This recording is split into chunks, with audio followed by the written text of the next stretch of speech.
모세가 탄생한 때를 기원전 1527년경으로 보고 있습니다.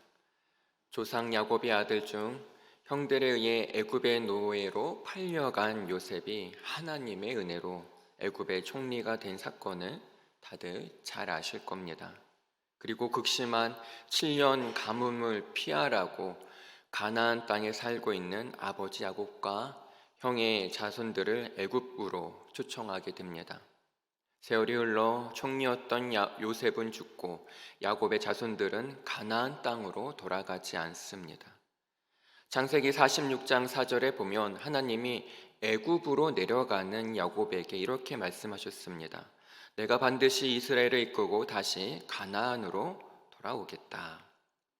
그러나 이스라엘은 하나님이 약속하신 땅 가나안을 소망하기보다는 부족함이 없고 화려한 문명국 애굽에서 살기 원했습니다. 하지만 그들이 누리던 애굽의 광명은 잠시뿐이었습니다. 요셉은 죽고 새로운 왕이 등극합니다. 이 왕은 급속히 불어나는 이스라엘 민족을 경계하기 시작합니다. 그래서 감독자를 세웁니다. 또한 고된 노동을 시키며 노예로 결박해 버립니다.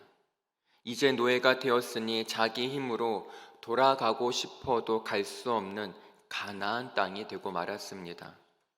뿐만 아니라 애굽 왕 바로는 늘어만 가는 이스라엘의 인구를 줄이려고 영아학살이라는 끔찍한 명령을 내립니다.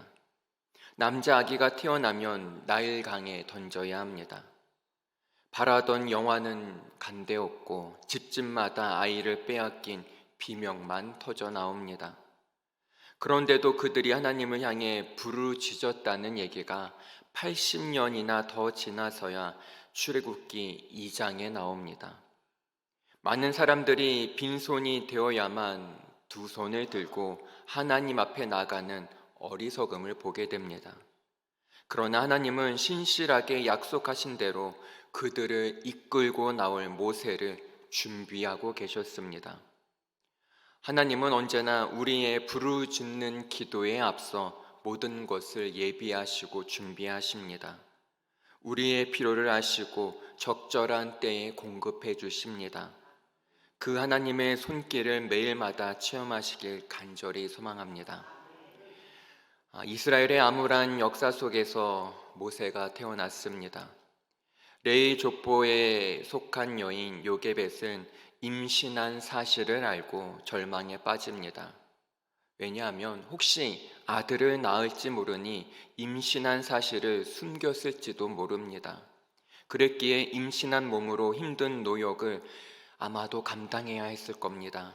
그리고 아무도 모르게 아이를 출산할 때 온 집안은 참담한 슬픔에 빠지고 맙니다.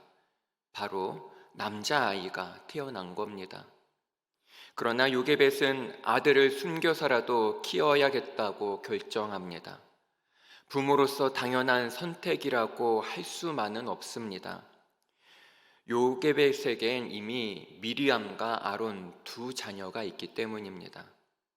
무서운 바로의 명령을 거역하고 아기를 키운 사람에게는 온 가족이 몰살되는 최악의 형벌이 내려질지도 모릅니다. 아기 울음소리는 몇 날 못 가서 밖에까지 들리게 될 겁니다.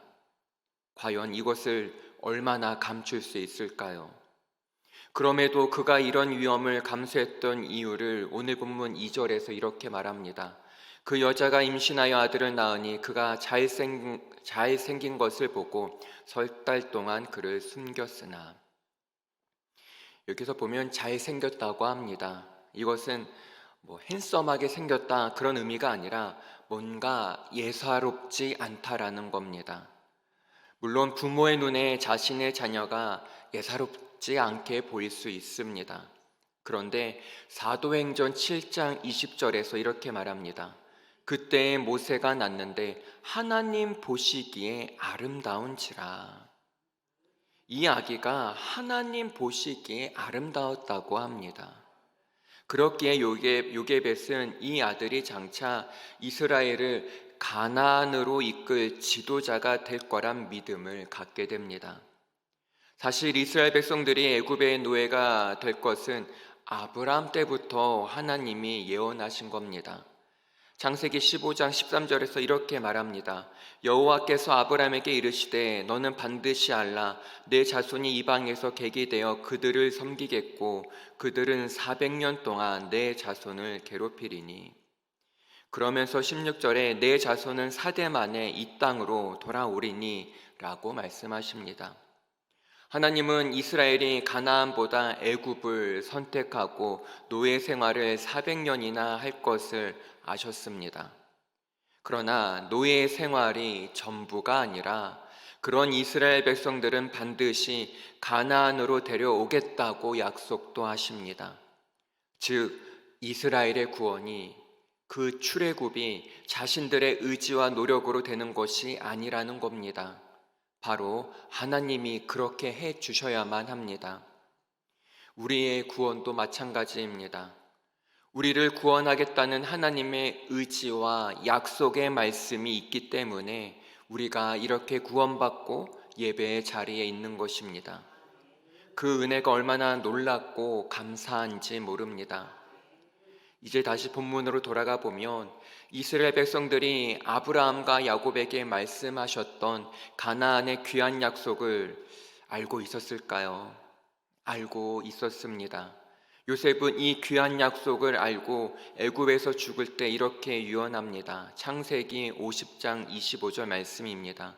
요셉이 또 이스라엘 자손에게 맹세시켜 이르기를 하나님이 반드시 당신들을 돌보시리니 당신들은 여기서 내 해골을 메고 올라가겠다 하라 하였더라.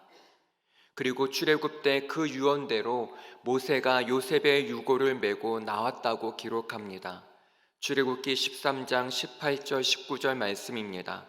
그러므로 하나님이 홍해의 광야길로 돌려 백성을 인도하심에 이스라엘 자손이 애굽 땅에서 대열을 지어 나올 때 모세가 요셉의 유골을 가졌으니 이는 요셉이 이스라엘 자손으로 단단히 맹세하게 하여 이르기를 하나님이 반드시 너희를 찾아오시리니 너희는 내 유골을 여기서 가지고 나가라 하였음이더라. 이것을 믿음의 여인 요게벳은 알았습니다. 그리고 바로 이 어린아이가 이스라엘 백성을 이끌 지도자가 될 것을 알게 하셨다는 것입니다. 그래서 요게벳이 대담하게 왕의 명령을 어기고 모세를 숨길 수 있었습니다. 이것을 믿음의 장인 히브리서 11장에서 이렇게 말합니다.